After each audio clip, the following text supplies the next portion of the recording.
Hoje é um dia especial no calendário da cristandade. Apesar de não haver nenhuma prescrição na Bíblia para que nós guardássemos um dia no ano para a celebração de Páscoa. Essa festa é incluída no calendário eclesiástico anos mais tarde, bem mais tarde da era apostólica, e não era um costume apostólico, não era um costume da igreja primitiva ter um domingo de Páscoa no ano. Bem, por que nós estamos aqui hoje? Não porque celebremos o domingo de Páscoa, nós estamos aproveitando o espírito da época. Assim como também não foi mandado na Bíblia celebrar nenhum Natal, e nós fazemos os cultos e fazemos as celebrações aproveitando o espírito da época. Até porque a desnecessidade de um dia especial de Páscoa, porque automaticamente a igreja primitiva começou a observar o domingo como dia de culto e dia de reunião e dia de ceia. Foi uma transição natural do sétimo dia, do sábado judaico, conforme ouvimos atentamente na lição bíblica. O velho pacto estabelecia um princípio de um dia em 7 para Deus. Um avanço social, um avanço social muito grande para a época, porque não se conhecia descanso. As pessoas trabalhavam de sol a sol a vida inteira enquanto podiam, até porque o trabalho escravo era largamente, escandalosamente explorado, de modo que num avanço social extremamente de surpreender para a época, Deus estabelece no meio do seu povo o princípio de um descanso, um dia em que as pessoas parariam suas atividades seculares e poderiam então ter um tempo de reflexão e um tempo de culto, um tempo de se voltar para o cultivo das coisas espirituais. No velho pacto, esse descanso foi atrelado à criação, porque foi o Deus criador, que seria o Deus recriador, que era adorado, estava em perspectiva.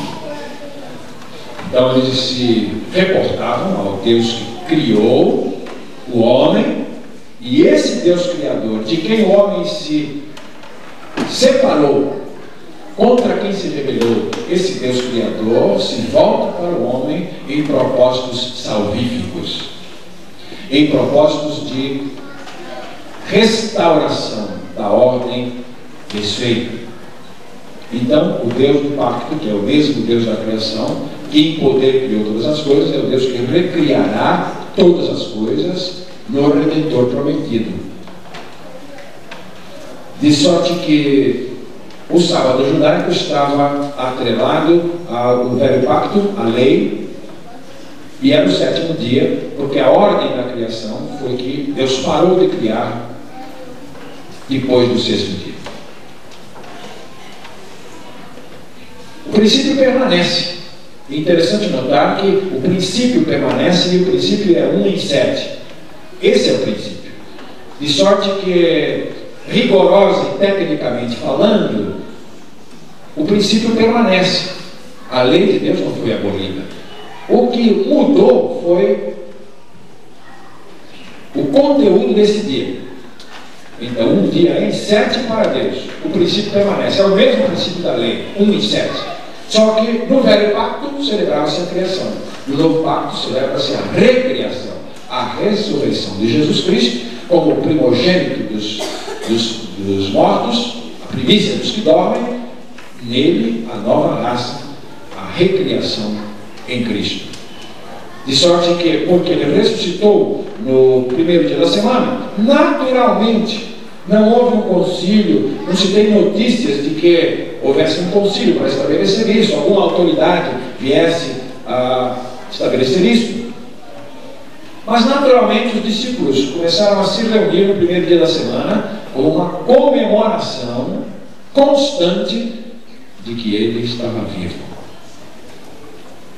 De sorte que para nós, a cada 7 dias, num deles, nós estamos celebrando a ressurreição. Por isso nós precisamos de uma Páscoa por ano. Por isso Cristo não está morrendo todas as sextas-feiras santas e depois ressuscitando todos os domingos de Páscoa.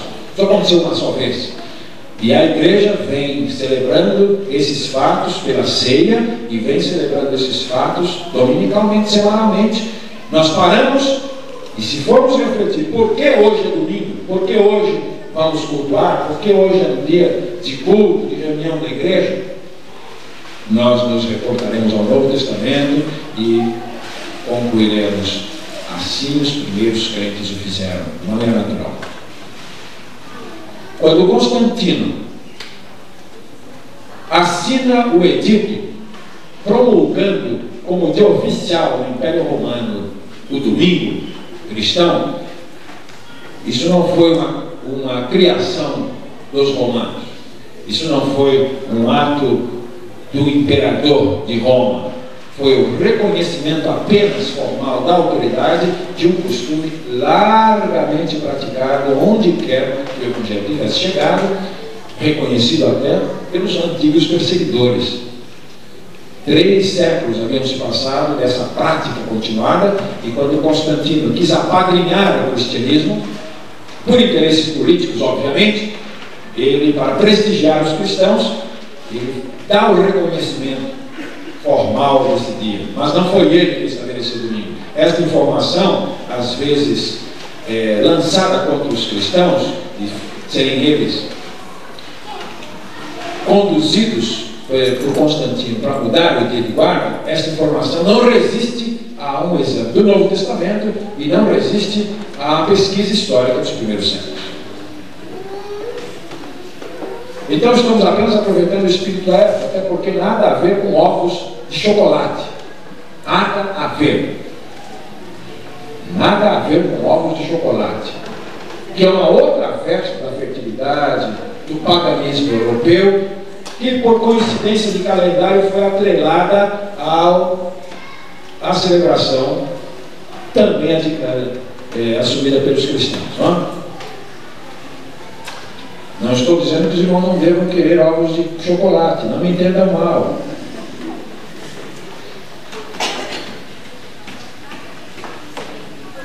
Se nós soubermos conscientemente o que estamos fazendo, se soubermos separar as coisas, ótimo.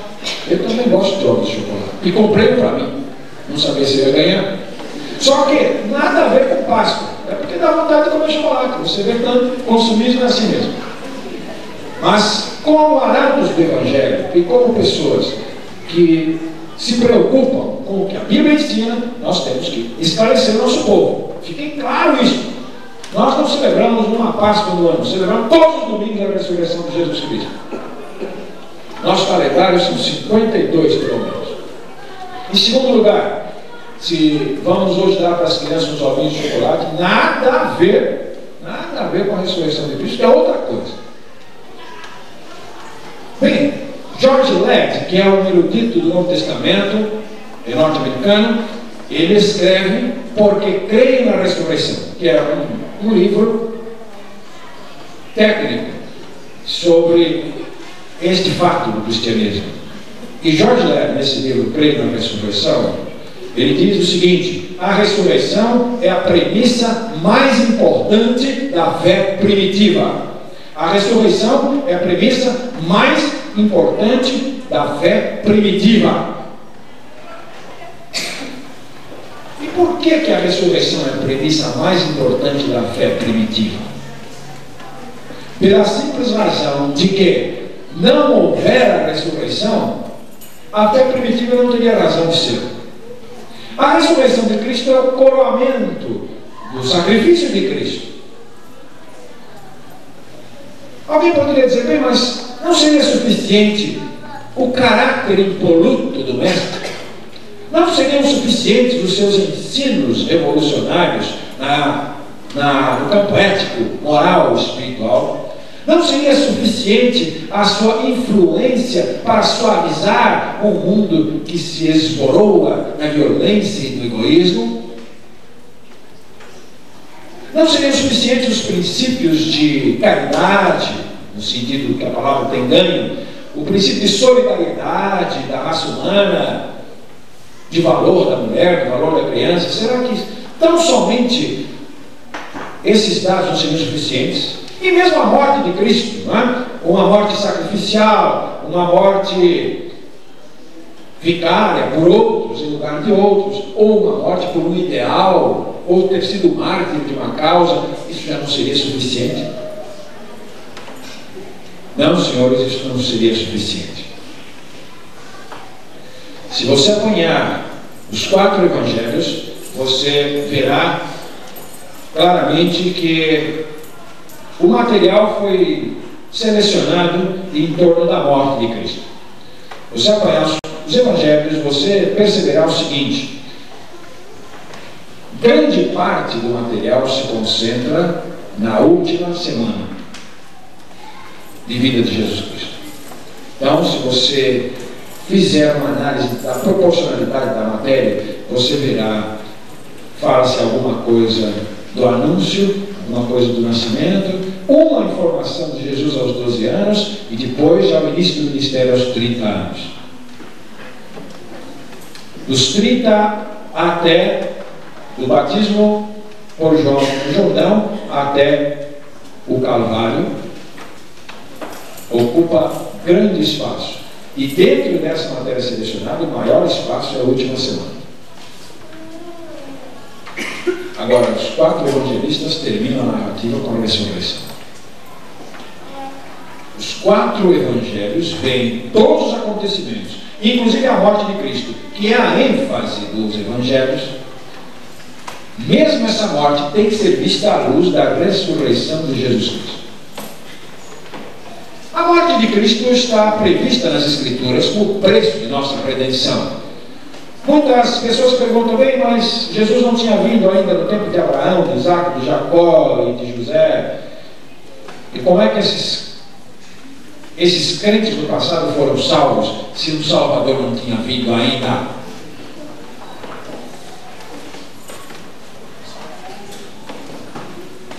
Bem, esses santos que viveram no passado foram salvos por Cristo, foram salvos por esse mesmo Redentor. Só que a sua fé se projetava como fato futuro. Eles não contemplaram, não viram a realização da promessa, mas morreram na fé desta promessa.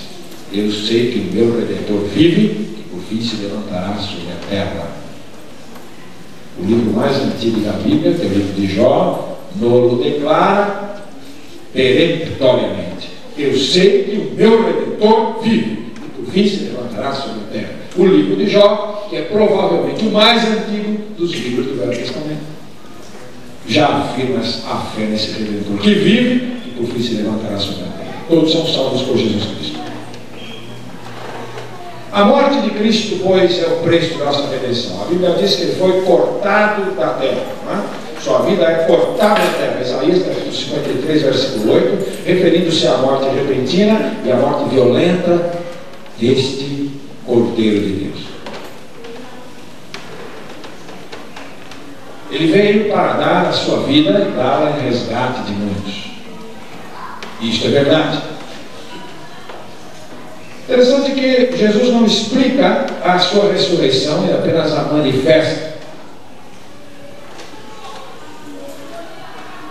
Não entendemos como este aspecto do ministério de Cristo ficou por algum tempo fora do consciente apostólico. Duas verdades que passaram pelo coração deles, passaram por suas mentes e provavelmente se alojaram no subconsciente, talvez com ouvido seletivo. Eles não compreenderam a necessidade da morte de Jesus Cristo e nem se lembraram das alusões da ressurreição. Jesus falou muitas vezes de sua morte, e Jesus falou que ressuscitaria dentre os mortos, e convinha que o Filho do Homem fosse entregue nas mãos dos pecadores, fosse crucificado, então fosse sepultado, e depois, terceiro dia, ressuscitasse. Ele disse: eu tenho poder para dar a minha vida e tenho poder para tornar a tomá-la. Ele diz isso. Só que essas verdades parecem que não são absorvidas. É interessante como muitas vezes, ouvindo, não ouvimos. É um fenômeno interessante contra o qual devemos nos precatar, nos precaver, nos premunir.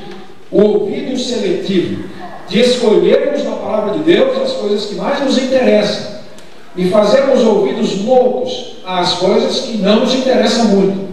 Essa não é uma tendência só sua, é uma tendência minha, foi uma tendência dos apóstolos, de selecionar o que gostaria de ouvir. Percebam que o que acontece normalmente nas igrejas, há um lapso muito grande de desobediência. Pessoas que estão na igreja ouvindo, recebendo a mensagem, sendo instruídas, sendo informadas, mas ano após ano, mês após mês, elas continuam nos mesmos erros, como se aquilo não lhes dissesse respeito. O perigo do ouvido seletivo. Eles não compreenderam efetivamente este aspecto da verdade, só depois. Ora, isso abre para nós uma esperança. Pode chegar o momento em que nós possamos descobrir aspectos da verdade que nós estamos aplicando a nosso comportamento diário. Em Lucas 24, depois que ele havia sido sepultado, 24 e 21, eles estão voltando, dois, para o caminho de Emaús, eles vão ali entristecidos, e Cristo ressuscitado aparece, mas não se dá a identificar, e eles dizem: olha, nós esperávamos que fosse ele o que haveria de remir a Israel, mas hoje já são 3 dias que essas coisas aconteceram. Nós esperávamos que fosse ele que haveria de remir a Israel. Não entenderam. Não entenderam. Então, quando Cristo Jesus morreu, foi uma frustração total. Foi uma derrocada moral, psicológica, emotiva, intensa. Eles ficaram como que desenganados, como que decepcionados, porque não viram em Cristo a necessidade de sua morte, não compreenderam que ele estava morrendo e não compreenderam também a promessa da ressurreição. Só mais tarde. Portanto, meus queridos, se isto é verdade, se isto é assim, algo deveria acontecer que criasse neles a fé de que Jesus Cristo estava vivo de novo. Se eles viram Jesus Cristo ser preso, se eles testemunharam sua crucificação, se viram-no ser sepultado num sepulcro emprestado, e se estavam descoroçoados e desanimados, algo precisava acontecer para mudar essa situação.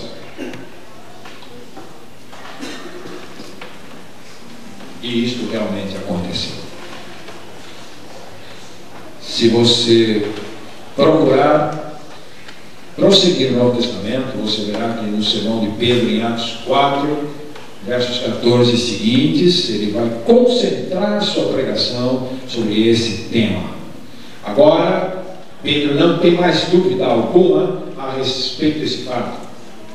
E ele diz aos ouvintes, naquela ocasião, o seguinte: 4:14 seguintes.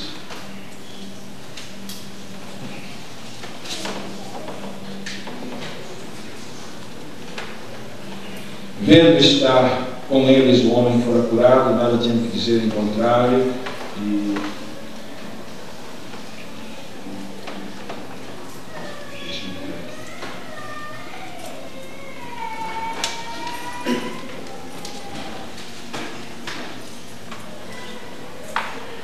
o sermão de Pedro, capítulo 4. Pedro, cheio do Espírito Santo, verso 8, disse: principais do povo e anciãos de Israel, somos interrogados hoje acerca do benefício feito a um homem enfermo, de modo que foi curado. Seja conhecido de todos vós e de todo o povo de Israel, que em nome de Jesus Cristo Nazareno, a quem vós crucificastes e a quem Deus ressuscitou dos mortos, em nome desse é que este está são diante de vós. Algo aconteceu. Nós poderíamos mencionar ainda o que Paulo afirma em clímax do seu sermão em Atos, capítulo 7, versículo 18, o que ele escreve aos Filipenses, capítulo 2, versos 5 a 11, o que o escritor aos Hebreus diz na capítulo 1, versículo 3, o que João diz em Apocalipse 1, 18, são todas estas passagens que mostram uma convicção inabalável na ressurreição de Cristo.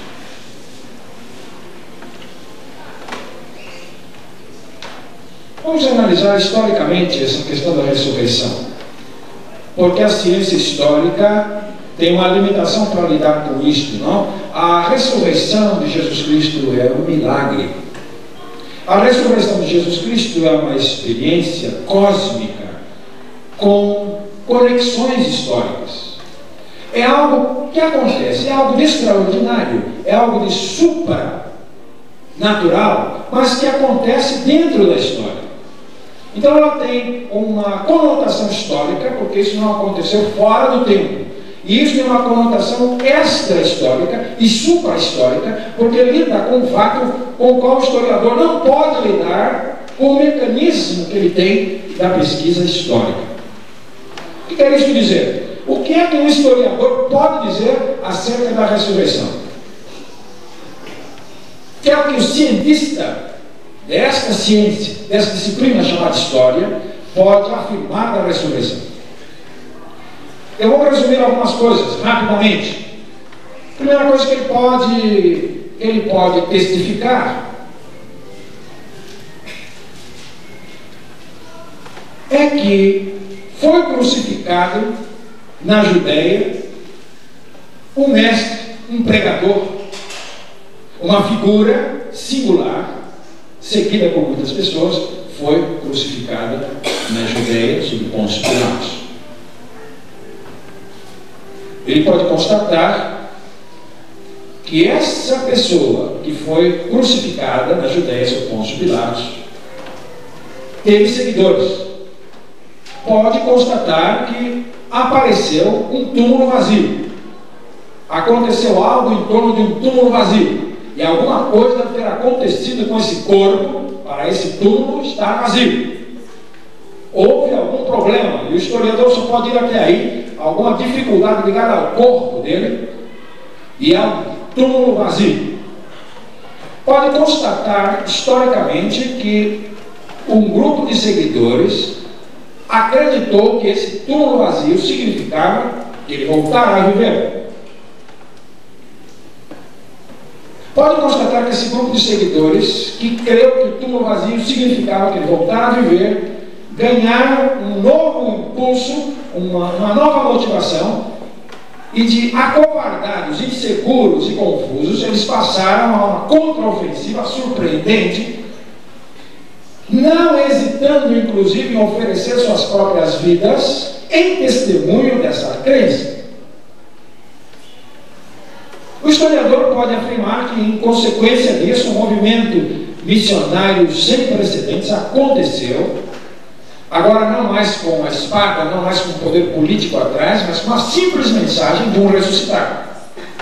Pode constatar que surgiu disso uma nova instituição no mundo denominada igreja, dentro da qual as pessoas não são diferenciadas por sexo, nem raça e nem graus de intelectualidade.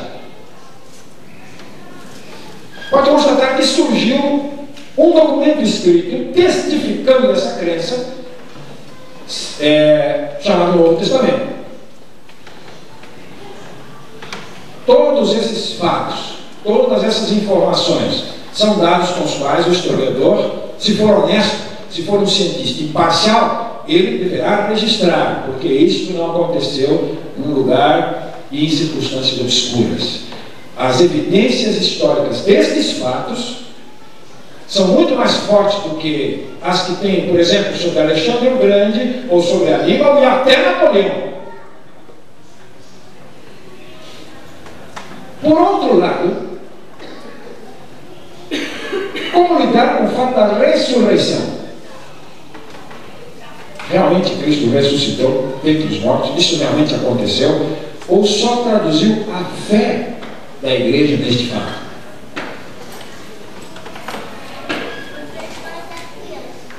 Nós temos que lidar aqui com uma coisa: a questão do corpo. Nós temos três possibilidades. Cristo morreu, foi sepultado e o corpo ficou lá onde sempre esteve. Essa seria uma possibilidade. Cristo morreu, dissera antes que ressuscitaria, os discípulos se esqueceram disso, mas depois, por alguma razão, alguém se lembrou e disse que ressuscitou. Vamos confirmar isso. Mas o corpo dele continuava lá. Aqui no Paraná, uns 4 anos atrás, um líder religioso também disse que ia ressuscitar depois de 3 dias. Morreu, está enterrado até hoje. Está enterrado até hoje. Porque eles esperaram. O primeiro dia, o segundo dia, o terceiro dia, do quarto dia, já tem que enterrar. Para fazer o quê? Apodrece. Então, a primeira possibilidade seria, bem, Jesus Cristo estava ele mesmo enganado, ele achava que ia ressuscitar, como esse que iam baixar aí no convento que está passando aí, né? Estava enganado. E nesse engano pessoal, ele iludiu alguns homens. Ele conseguiu iludir alguns homens. Tinha um poder de persuasão muito grande, magnetismo, carisma pessoal muito grande. Ele disse que ia ressuscitar e acreditaram que ele ressuscitou. Bem, mas aí o corpo estaria lá. E se o corpo estivesse lá, claro que a história registraria o fato de que um movimento começou, um pretenso mestre, etc, etc, etc. Só que o corpo dele está lá sepultado em Jerusalém. Ora, se o corpo de Cristo tivesse ficado no túmulo, haveria evangelho para pregar, haveria igreja, haveria Novo Testamento, haveria missões. Então isso seria facilmente constatado, não é? Porque o corpo estava ali. Então a primeira hipótese não encontra substrato, não encontra apoio, porque a prova de que isso não aconteceu não existe.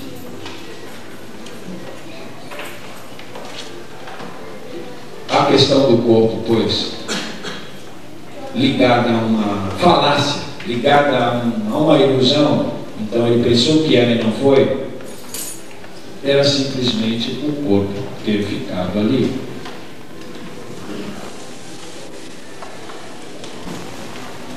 Isso nos leva a uma segunda possibilidade. Os judeus tinham o corpo. Seria uma segunda possibilidade. Aliás, parece levar nessa direção o interesse dos judeus, inclusive, de guardar o corpo dele. Pediram uma guarnição especial para o governador, a fim de que, irmãos, olha, aquele impostor, eles já disseram, está escrito aqui na Bíblia, aquele impostor disse que vai ressuscitar, deixa o soldado lá, porque alguém pode levar esse corpo aí, depois vir com história. E deixou lá a guarnição. Então os judeus tinham muito interesse realmente em que esse corpo ficasse muito bem guardado, porque qualquer reivindicação falsa a respeito disso, eles simplesmente mostrariam os restos mortais. Bem, os judeus não tinham corpo. E como é que nós sabemos que os judeus não tinham corpo? Seria muito simples se os judeus tivessem corpo. Quando a lenda da ressurreição surgisse, era só mostrar o corpo. Olha, nós nos precavemos disso, nós sabíamos que vocês iam pregar isso, pois está aqui o corpo embalsamado, olha, o corpo está aqui. Vocês são mentirosos, nos prenderam por induzir o povo ao erro, por pregar heresias. Então era simplesmente os líderes de Israel não precisavam polemizar, não precisavam perseguir, desgastar-se em combater algo que era evidentemente uma falácia, porque eles estavam com a prova na mão. Então, se a situação fugiu do controle dos judeus, é porque eles não tinham corpo. A terceira possibilidade era os discípulos esconderam o corpo. Os discípulos tinham o corpo.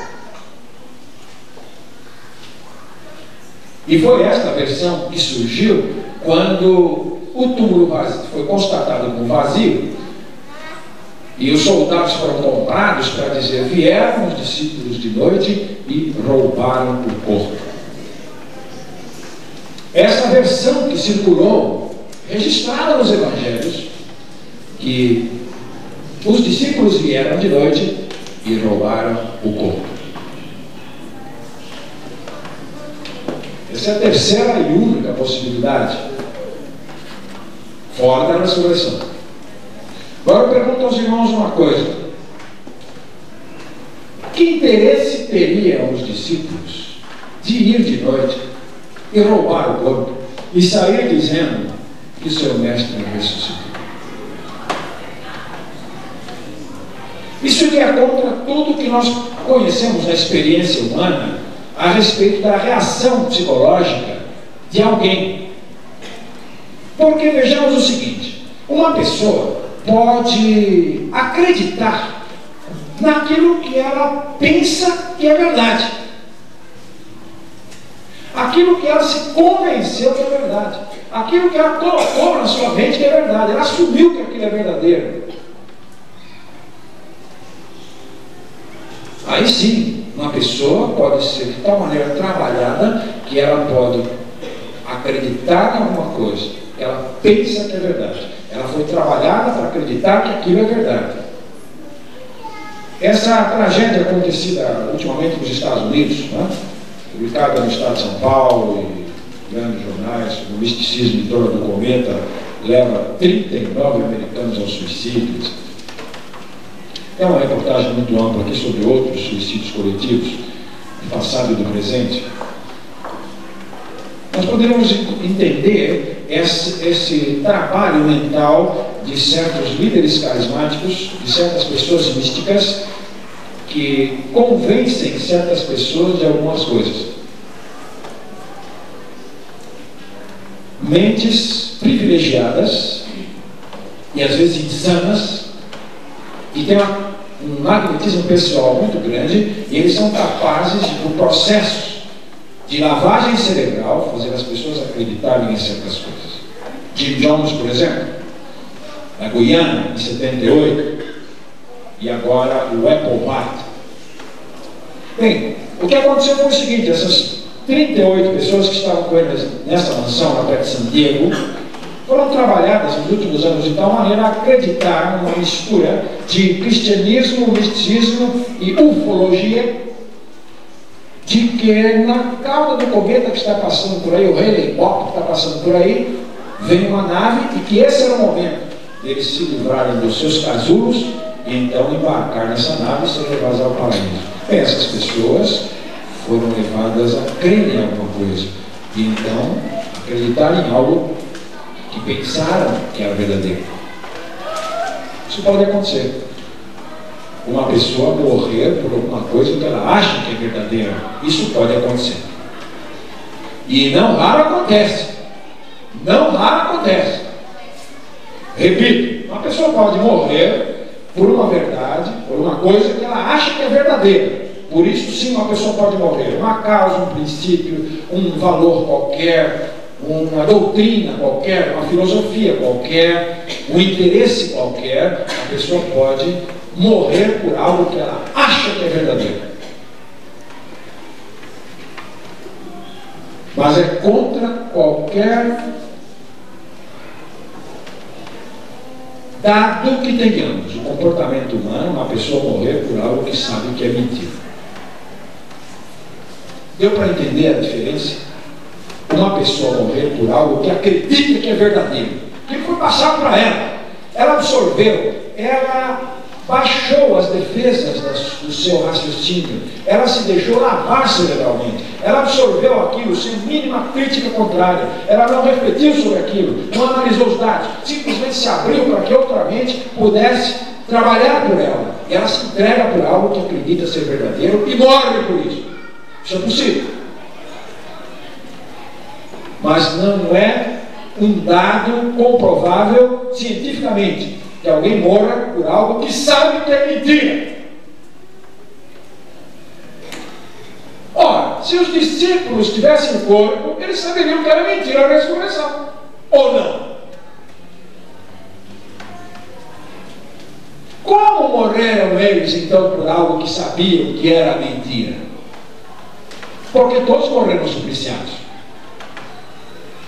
Dos 12, 11 morreram supliciados. Só um morreu de velhice, foi João. Mesmo assim, depois de ser desterrado para a ilha de Patmos, porque pregava a ressurreição. Os 11, incluindo Matias, que substituiu Judas, todos morreram supliciados. Todos. E se incluirmos Paulo, que se converteu cerca de 10 anos depois, Paulo também morreu supliciado, degolado por ordens de Nero, porque pregava a ressurreição. Ora, se os discípulos tivessem o corpo, eles saberiam que aquilo era uma mentira. Que vantagem teriam esses homens de deixar seus afazeres, seus negócios, suas famílias, sua tranquilidade, sua segurança pessoal e de entregarem suas vidas antes de negar o fato da ressurreição? Isso não encontra explicação e nem precedente na história humana. Segue-se que os discípulos não tinham o corpo. A única perspectiva que resta era Jesus ressuscitou realmente. E somente o fato comprovado dessa ressurreição. 40 dias Jesus Cristo apareceu, primeiramente às mulheres, depois a Cefas, depois a Tiago, depois aos 12, depois a mais de 500 irmãos de uma vez só, e depois apareceu vivo a Paulo no caminho de Damasco. Então, meus amados irmãos, o corpo não estava na sepultura. Se estivesse na sepultura, tanto judeus como discípulos não teriam nenhum problema para debater sobre o fato. Os judeus não tinham o corpo. Se tivessem o corpo, eles teriam a prova para simplesmente pulverizar a lenda da ressurreição. Os discípulos não tinham o corpo, porque se tivessem o corpo, eles não se deixariam morrer barbaramente, porque testificavam deste fato. Resta-nos a única alternativa: Jesus Cristo realmente ressuscitou dentre os mortos.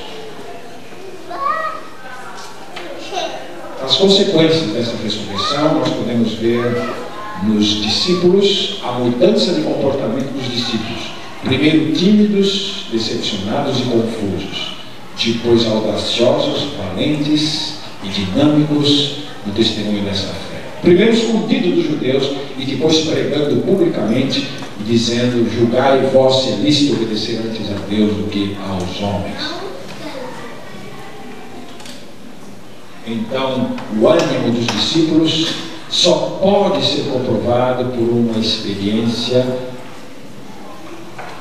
real da presença de Jesus Cristo vivo entre eles. Nada menos do que isso poderia explicar a mudança de comportamento desses 12 homens. Segunda prova da ressurreição é a igreja de Jesus Cristo. Nada poderia explicar o surgimento, a organização, o desenvolvimento e a permanência de uma instituição chamada igreja, a não ser a ressurreição. Porque essa comunidade que nasceu ali com 12, depois os 120, depois os 3.000, depois os 5.000, depois até Roma, depois as Ilhas Britânicas, se baseia no fato da ressurreição. É a morte de Jesus Cristo, o seu sepultamento, mas a sua ressurreição.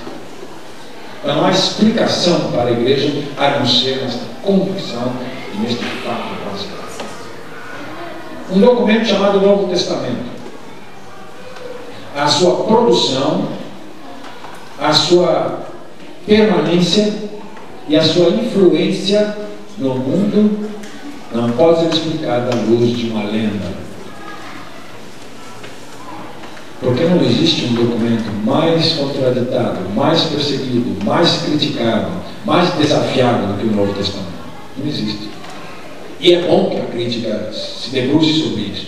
é bom que os críticos desafiem a fidedignidade dos evangélicos, porque quanto mais o fazem, mais se sobreleva a sua autenticidade. Finalmente, ou em penúltimo lugar, o que explicaria a conversão de Paulo? O que explicaria a conversão de Paulo? Paulo era fariseu, da tribo de Benjamim, judeu de judeus, hebreu de hebreus, cidadão romano, um homem sem dúvida nenhuma mais ilustre do seu tempo, a cultura cosmopolita mais brilhante do seu tempo. A cultura de Paulo seria comparada hoje a um doutorado na Universidade de Harvard, não menos do que isso. Um homem de 3 culturas, um homem de cultura hebraica por nascimento, um homem de cultura grega por convivência e um homem de cultura romana por cidadania.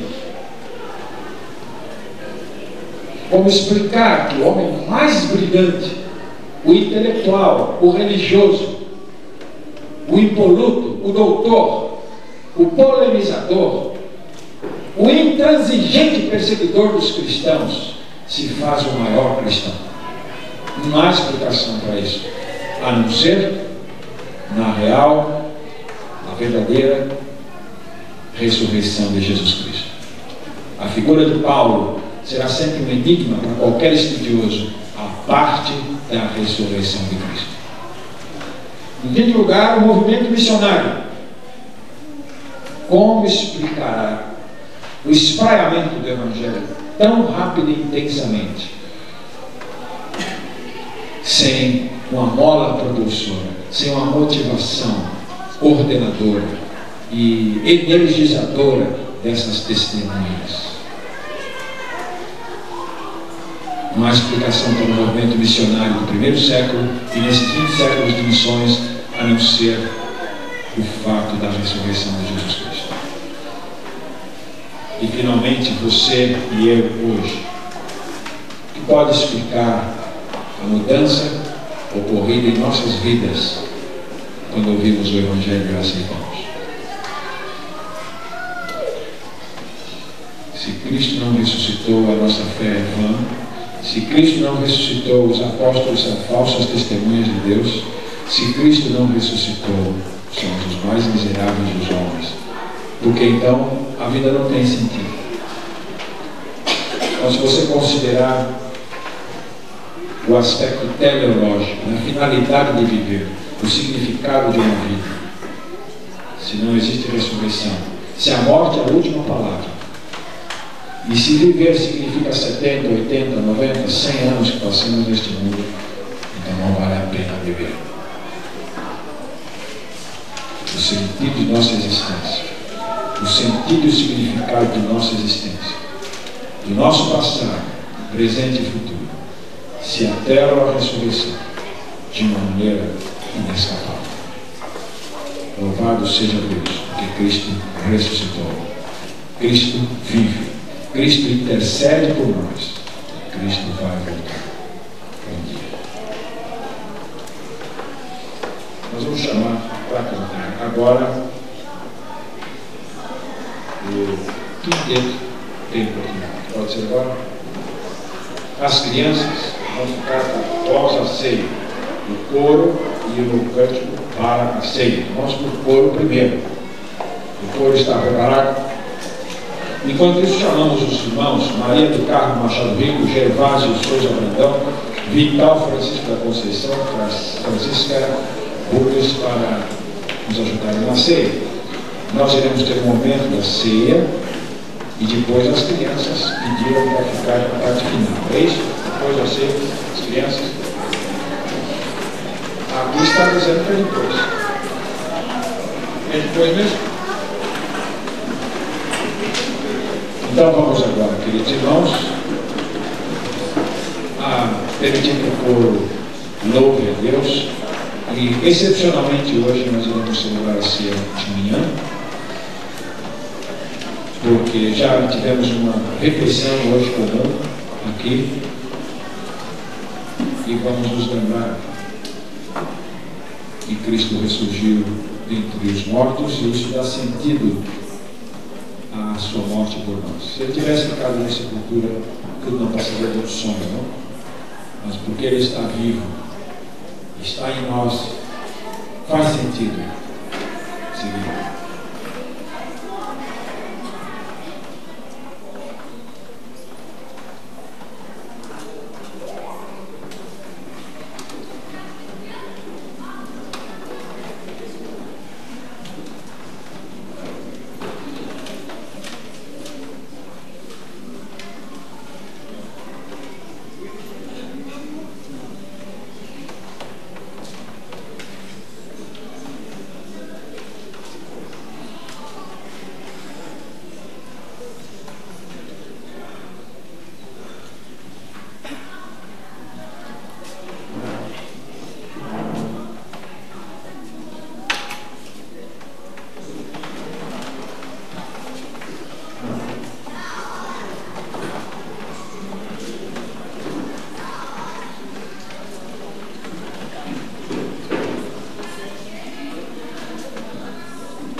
Semelhantemente também, depois de cear, tomou o cálice, dizendo: este cálice é o novo testamento no meu sangue.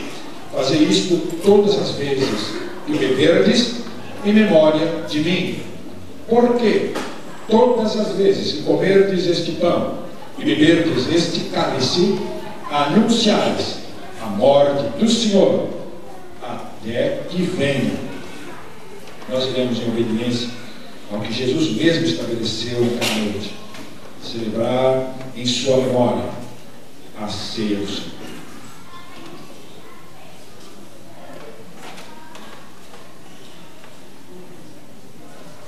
Colocação de pé, os irmãos que vão participar. Celebração de receberem o pão para que juntos possamos comer em memória de Jesus Cristo. Os irmãos, percebam que neste texto nós temos um memorial. Fazer isto em memória de mim. Jesus Cristo manda celebrar a cerimônia e Ele mesmo dá a interpretação da cerimônia. Fazer isto em memória de mim. Quer dizer, em lembrança. O pão é pão mesmo. O vinho é vinho mesmo. Nada há de diferente na sua essência e nem na sua substância. O que nos fazem os elementos é lembrar da realidade. E a realidade é o corpo de Jesus, que foi entregue por nós lá há 2000 anos. A realidade é o sangue de Cristo, que foi derramado por nós lá na cruz há 2000 anos. Isso ele fez uma vez só. Jesus morreu uma vez só.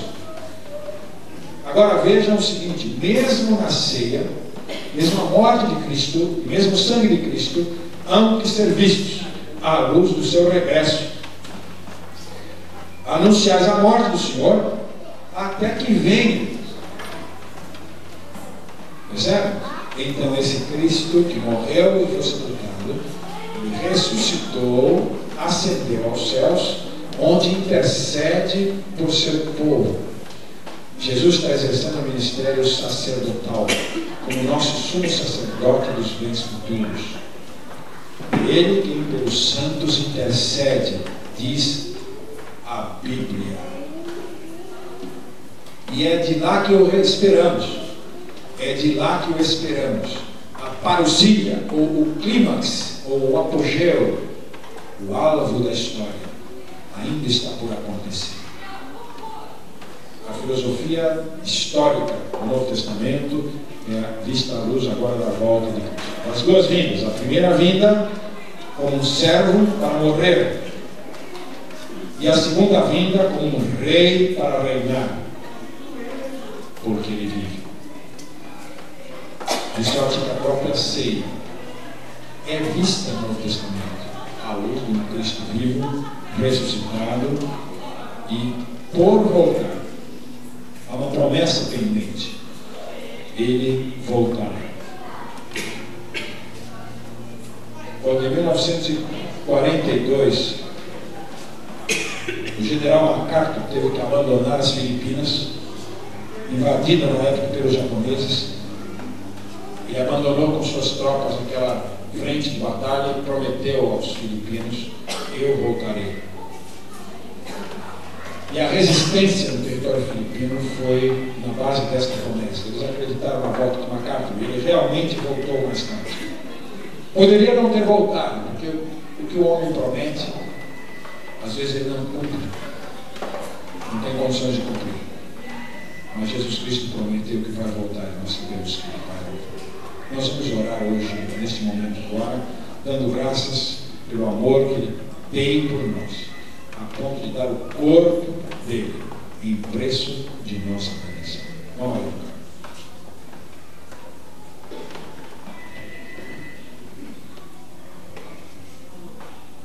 Senhor, nosso Deus, nosso Pai, nós somos imensamente agradecidos por esse feliz momento. Estamos na casa de oração para juntos no seu objetivo, propósito, pensamento e alma e todo o nosso ser. Render graças a Ti por todos os benefícios que tem nos concedido. Render graças a Ti, Senhor, pela revelação de Jesus Cristo. Render graças a Ti, Senhor, pelo sangue que foi vertido na cruz para nos purificar das nossas transgressões, nos apresentar a Ti como a branca lã. Senhor, examina o nosso coração. Se tiver alguma coisa que nos separa daquela comunhão maravilhosa contigo, que nós possamos nos arrepender do nosso mau caminho, buscar intensamente a Tua presença, a Tua unção maravilhosa. Te damos graças, Senhor, que Tu és um Deus de imensa benignidade, misericórdia, mas também és um Deus que é ocupado no tempo dos seres. Tu possa, Senhor, nos ajudar a que possamos a cada dia melhorar os nossos caminhos. Fortalece-nos onde somos fracos. Conhece a nossa estrutura, sabe que somos poucos, conforme diz a tua palavra. Reveste cada dia mais de poder para vencer a nossa velha natureza pecaminosa. Que nós possamos te buscar com intensidade. Perdoa, Senhor, as nossas fraquezas, as nossas vacilações. E ajuda-nos que a cada dia possamos te buscar, estar envolvidos com as coisas do teu reino. Abençoa a tua igreja na terra para que nós possamos ser um só em Cristo Jesus. A tua igreja possa ser na terra um farol para iluminar este mundo que jaz no maligno. Dá a cada um de nós a alegria de servir, cada um de nós buscando fazer aquilo que estiver ao nosso alcance, para que Jesus Cristo seja conhecido em todo o universo. Fica conosco, Senhor, ajuda-nos aqui neste dia, possamos estar completamente envolvidos com as coisas do teu reino, possamos estar aqui à noite para juntos e louvar-nos na beleza da tua santidade, em nome de Jesus. Amém. Amém. Amados irmãos, comamos todos em memória de Jesus.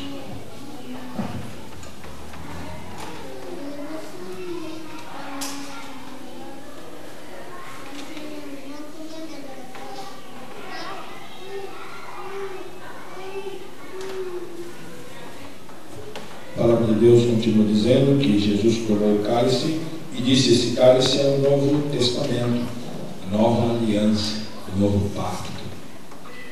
A palavra grega é contrato, que é um acordo entre partes. Diatheke é um contrato. Uma parte propõe e a outra parte pode aceitar o pacto. E se aceitar a proposta, é estabelecido um contrato bilateral, de salvação no caso. E esse pacto tem validade porque ele é assinado com sangue. Então o novo pacto é o Novo Testamento no meu sangue. Fazer isto todas as vezes que beberdes em memória de mim. Vamos colocar-nos de pé para receber o cálice e beber juntos em memória de Jesus Cristo.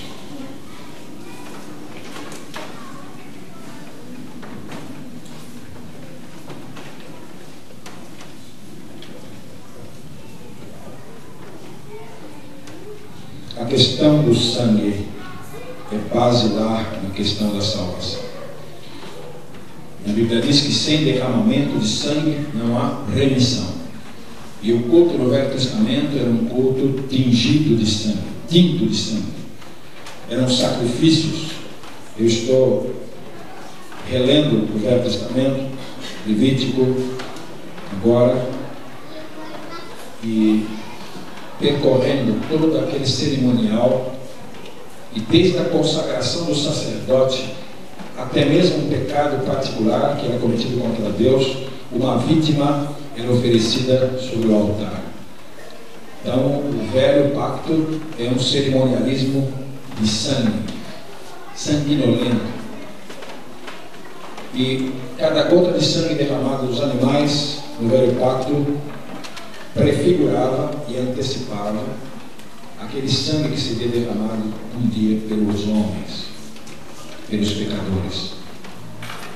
Por isso que nós afirmamos e reafirmamos que os santos que viveram antes de Cristo vir foram salvos por Ele, numa fé que se projetava para o futuro.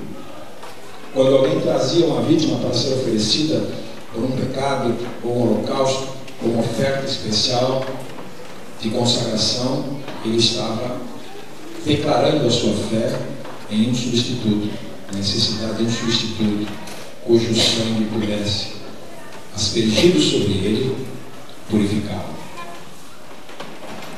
De modo que esse sangue foi derramado. A Bíblia diz que foi o preço do resgate. Numa espécie de sequestro, o mal nos tem sob controle e sob domínio. Numa espécie de sequestro, o pecado arrastou a raça humana e a fez cativa. Já ouviram falar no sequestro, no cativeiro, no sequestrador, no sequestrado? Essa é uma figura muito usada nas Escrituras Sagradas. É preciso pagar o resgate para que o sequestrado seja liberto. De sorte que o sangue de Jesus Cristo foi esse preço pago.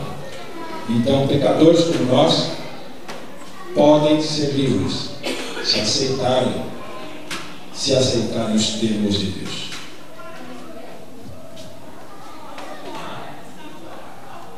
O Evangelho de Jesus Cristo é o Evangelho da livre graça de Deus.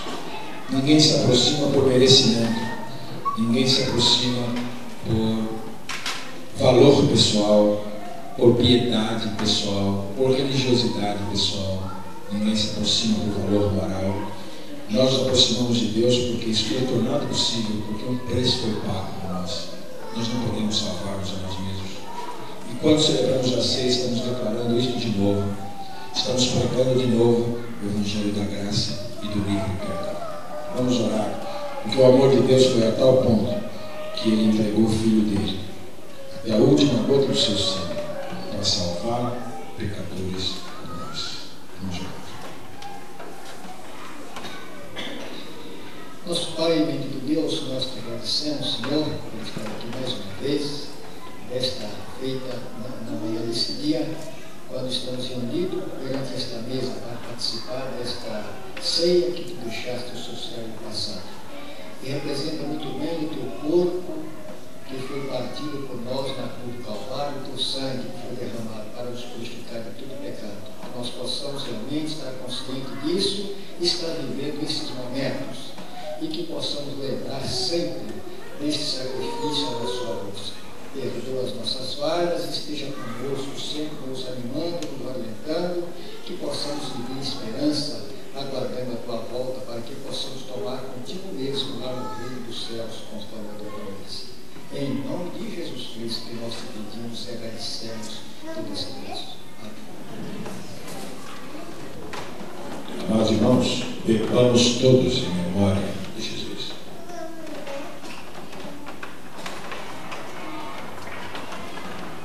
Pai nosso, tua igreja reunida e representada nesta congregação hoje de manhã, mais uma vez observa e obedece tua ordenança a celebrar a ceia em tua memória e fazer isto até que tu voltes. Nós te louvamos porque nesses 20 séculos quase, geração após geração de crentes em Jesus Cristo tem obedecido a tua ordem, mostrando-nos o poder irresistível da tua palavra. Deste esta ordem uma só vez e foi suficiente para que ela fosse obedecida geração após geração. E é sobre esta palavra que arrimamos toda a nossa esperança. É sobre essa palavra que nos sentimos seguros e consolados a respeito do nosso destino eterno. Nós te louvamos porque Jesus Cristo é a nossa Páscoa, conforme está escrito na palavra de Deus. No sentido bíblico da palavra, que é saída. Jesus Cristo é a nossa saída, em todos os sentidos imagináveis, mas particularmente no sentido espiritual. Rogamos-te, Senhor, que abençoes esta congregação, as famílias que dela fazem parte, a juventude, os adolescentes, as criancinhas recém-nascidas, os familiares amados, a fim de que esta congregação sempre cresça mais e mais no conhecimento e na graça de Jesus Cristo. Assiste-nos no dia de hoje, ajuda-nos a viver sempre à luz deste pacto glorioso, deste amor insondável, manifesto desde antes da fundação do mundo e revelado aos profetas e aos apóstolos e a teu povo através da Bíblia. Fortalece nossa fé em ti e usa-nos como instrumentos de tua paz, anunciando que Cristo está vivo, que Cristo salva e um dia voltará para completar a obra que iniciou no Calvário. Nós te agradecemos pelo privilégio de sermos chamados teus filhos na base dessa graça, deste dom gratuito da salvação. Sustenta-nos, pois, e usa-nos para o louvor do teu santo nome. por Jesus Cristo eternamente. Nós temos agora, meus irmãos, um novo cântico, que entoará a minha proposta de convidação.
vamos agora dar a oportunidade às crianças, elas têm uma participação especial, e com essa participação infantil, nós concluiremos as atividades da manhã deste dia.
Gostaria de fazer um apelo aos irmãos, e esse ano de 97 eu estou como coordenador da área de aconselhamento. Eu gostaria que formássemos uma equipe, um grupo de irmãos ou irmãs voluntários, me procurem, deem os seus nomes, para fazer parte na área de aconselhamento. Toda vez, todo culto que houver decisões, faremos uma escala para 2 ou 3 irmãos ir ao gabinete para este aconselhamento. É isso aí. Irmão, me procure, eu vou fazer alguns apelos aí em outras ocasiões.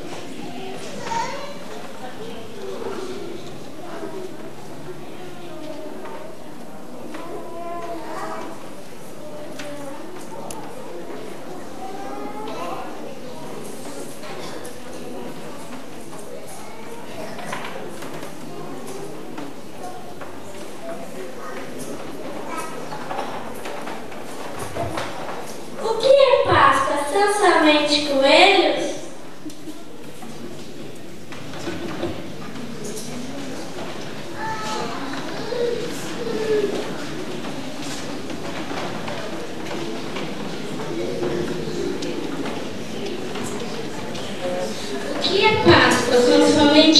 gosta de chocolate?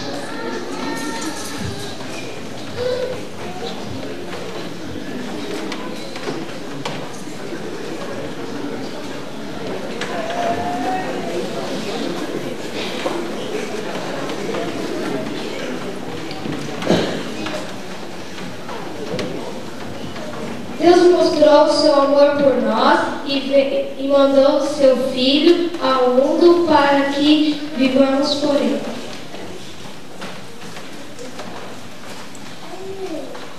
Para lembrar que Jesus morreu pelo amor.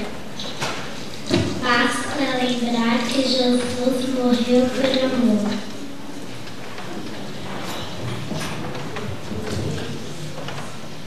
Paz para liberdade para todos nós.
Imaginemos uma linda floresta bem longe daqui, na terra da Palestina, onde Jesus nasceu.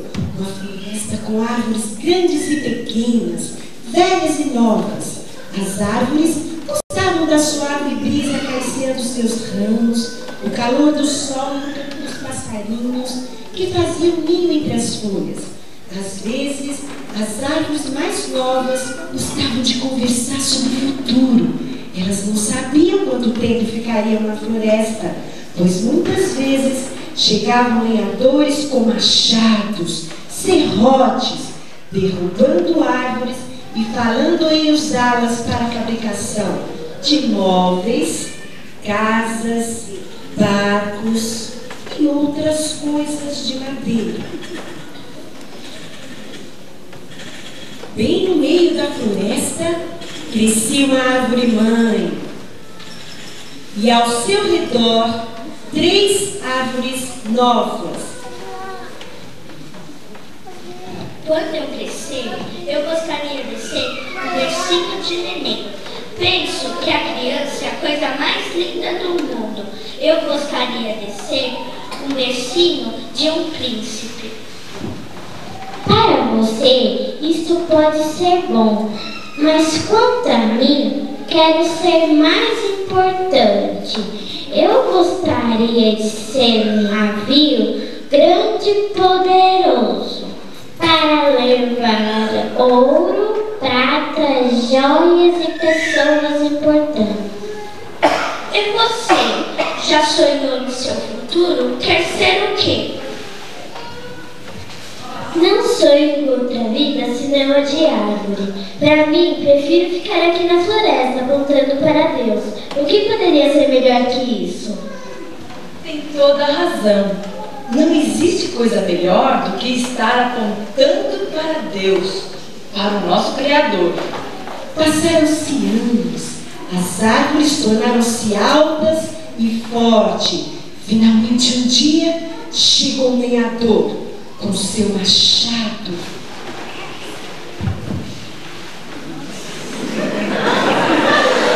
E cortou a primeira árvore e levou-a embora.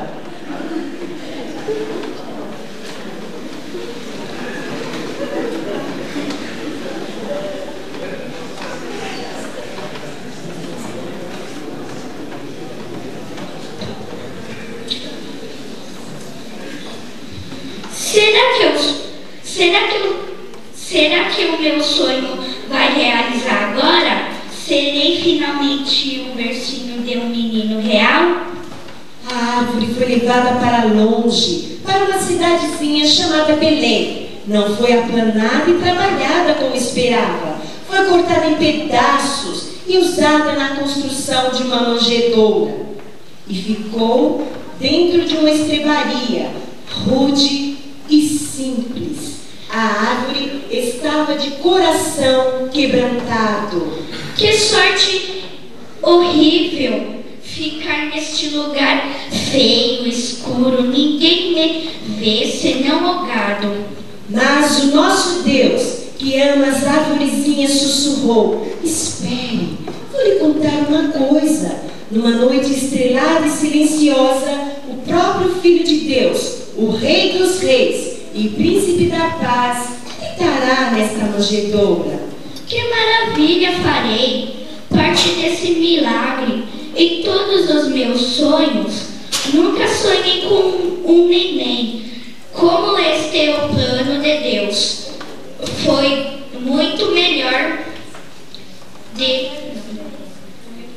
do que o meu.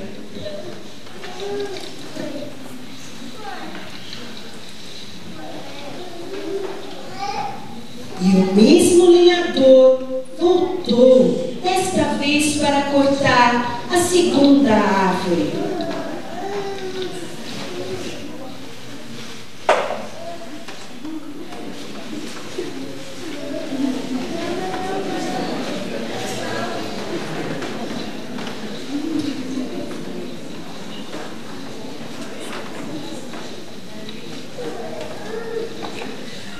Será que vou ser um navio? Já esperei muito. Talvez agora aconteçam as grandes coisas que sonhei.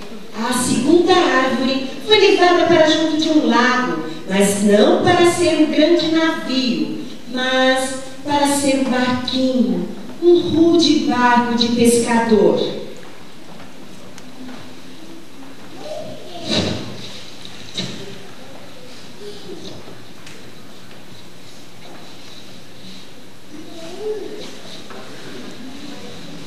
Seu dono chamava-se Pedro. Um dia, flutuando perto da praia do mar da Galileia, o barco pensava na sorte, enquanto Pedro lavava suas redes. Pensar que minha vida chegou a tal ponto, um simples barco de pesca de mau cheiro, e meu dono Pedro nem parece suportar dor. Trabalham toda noite sem pescar nada. Mas Deus, que ama as arvorezinhas, disse: espere, vou lhe contar uma coisa. Um certo dia, Jesus Cristo, Filho de Deus, entrará neste barquinho e ensinará o povo, e mandará que Pedro entre no barco, se afaste da praia e lance a rede. Um milagre acontecerá. As redes encherão de peixes como nunca aconteceu antes. Que maravilha! Nunca pensei que faria parte de um milagre. O plano de Deus foi muito melhor que o meu. A terceira árvore, coitada, que desejava permanecer na floresta, apontada para Deus, também irá ser cortada. Que pena! Por que não poderia ficar?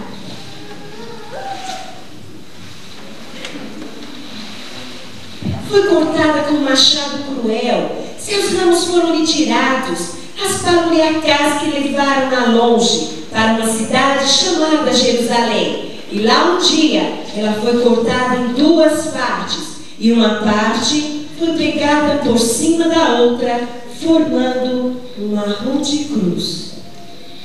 Que horror! Vão me usar para alguém morrer crucificado.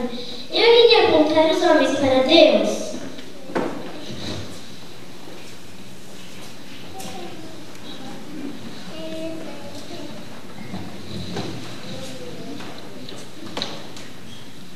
Mas Deus, que ama as arvorezinhas, disse: espere, você vai entender depois. Um dia, fora de Jerusalém, outra multidão estará com Jesus Cristo levando essa cruz, pesada demais para ele. Chegará a um lugar chamado Calvário e será crucificado junto com 2 ladrões. E um outro milagre acontecerá. Importa que o Filho do Homem seja levantado, para que todo o que nele crê tenha vida eterna. João 3, 14 e 15.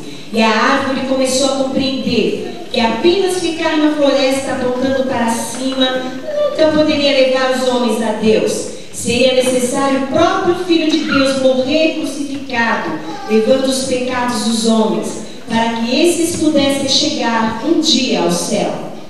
Nunca pensei em levar as pessoas a Deus dessa maneira, mas o plano de Deus foi melhor do que o meu. Verdade. Apesar de milhares de árvores permanecerem na floresta, nenhuma delas poderia levar o homem a Deus. Somente a cruz do Calvário pode fazer isto.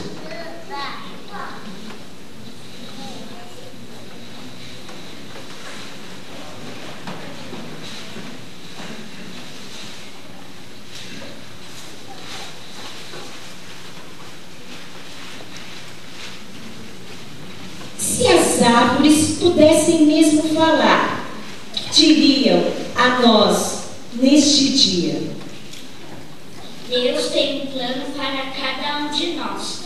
Tudo o que Ele faz é muito bom. O seu plano foi melhor do que os nossos. Eu estou muito contente porque o Senhor Jesus não ficou morto. Ele ressuscitou no 3º dia. Hoje Ele está presente e bate na porta do nosso coração. Você não quer deixar Jesus entrar no seu coração?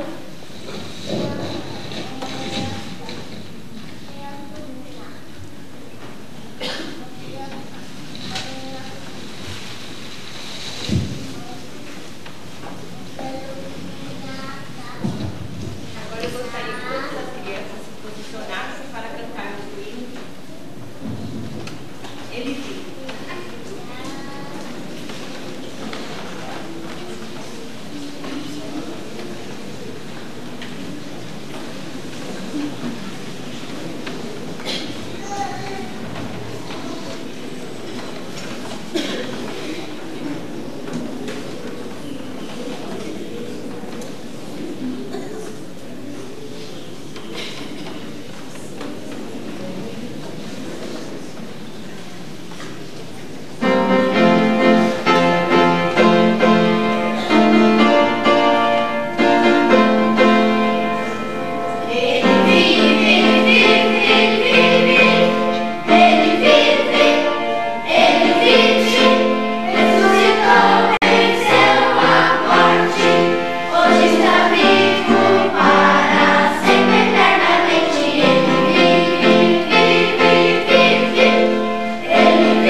nós gostaríamos de expressar os nossos agradecimentos a todos que puderam, de uma forma, de uma maneira ou de outra, nos ajudar para que essa programação fosse feita agora de manhã.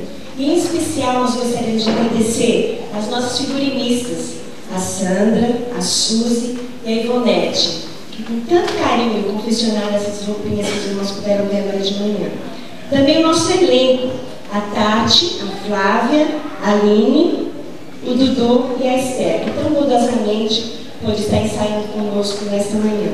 E estender também o nosso agradecimento aos pais dessas crianças, que as incentivaram, que ajudaram a decorar. Sabemos que foi um pouco corrido, mas nós agradecemos. E continue assim, irmãos, incentivando seus filhos a estarem na casa do Senhor, podendo louvar o seu nome através dessas apresentações. Gostaríamos também de deixar registrado o nosso agradecimento às senhoras da nossa igreja, que proporcionaram aos irmãos esta manhã um belo e delicioso café. Que Deus possa estar abençoando a cada uma de vocês e gratificando a cada uma conforme o seu trabalho. E muito obrigada à igreja que pôde também nos ajudar nessa programação. E eu passo a palavra agora ao nosso pastor.